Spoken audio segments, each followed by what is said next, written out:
நான் போய் பேக்கப் கொடுக்க போறேன். இப்ப அட பாவியலா, இப்படி தாண்டா அசிங்கப்படுறதுனா வாழ்க்கையில. கிளிப்பியா அரே எனிவே புட் பண்ணல சொல்லியா அவன்ட்ட உங்கள தானே எனக்கு அடிச்சு வெண்ண பக்கலாம் வெக்கமே இல்லையாடா. சோறு தானே திங்கிற. எரிச்சல் வருது இவனே. நான் கெட்ட வாரத்துல திட்டி போயிடுவேன். அப்புறம் गाइस அந்த தருண்ன்ற பண்ணாலே பொளக்கணும் गाइस. என்ன அதுக்கு அவனை அடிக்கணும்ன்றியா? அவனுங்களா டேய் உன்னால முடிஞ்ச அடிச்சு காட்டுறா. அவன் ஏடால மேல யூஸ் பண்றான்டா தெளிவா. தருண்ன்றவனை மட்டும் அடிச்சானா என்ன சொல்ற? 100 டைமண்ட் அடுத்த செகண்ட் உனக்கு டாப் அப் ஆகும்டா. இது நல்லா இருக்கே. தருண் எங்க இருக்கானு வர சொல்லி நான் அவன்கிட்ட பேசிக்கிறேன். எதுவா இருந்தாலும் மொமெண்ட்ல உங்களுக்கு வந்து சோறு தான் திங்கிறியா இல்ல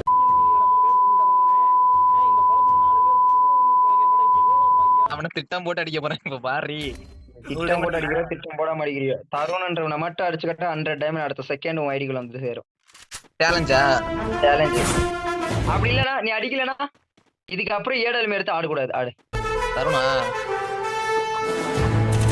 குருவி கட்டும் கூடு நீ ஒரு பாடு, கழுத போடும் விட்ட நீ ஒரு பொட்டை.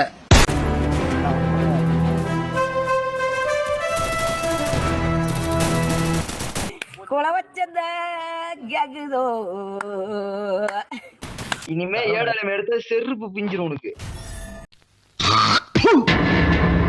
என்ன பாக்குற? துப்புறானேனா உன்ன மூஞ்சில வேற யாரும் துப்ப விடாது பாரு. அதான் நான் துப்புறேன். தோத்துக்கிட்டே இருக்கீடா. இந்த புள்ள எப்படி போய் அடி வாங்கினுச்சு? தூங்கிக்கிட்டே போய் விழுந்தியா அவன்கிட்ட?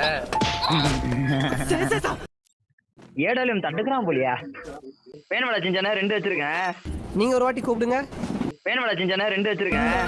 அவன் திரும்ப மாட்டான். லக்ஸ் ப்ரோ பேக் அடிங்க ப்ரோ. அங்க போவாதீங்க. போனீங்கன்னா செத்துருவீங்க. இப்பவே சொல்றேன். பாட கன்ஃபார்ம். பாப்பம்பட்டி அணி மிகவும் பரிதாபகரமான நிலையில் உள்ளது. நான் பேர் சொன்ன லக்ஸ். அந்த அணியின் கேப்டன் திரு ஏகாதசி அவர்கள் இப்போது களம் இறங்க போகிறார். அம்மா தாயே அங்காள நம்பிட்டாமா அக்கண்டாரு போல. அவ்வளவுதான் முடிச்சு விட்டீங்க. மாமா தூங்கிட்டாரு. சார் தூங்கிட்டா sir. Tarun bro. Tarun bro. ஐயோ இந்த தருண் தானா நேத்து இருந்து நான் முசுர வாங்குறான்.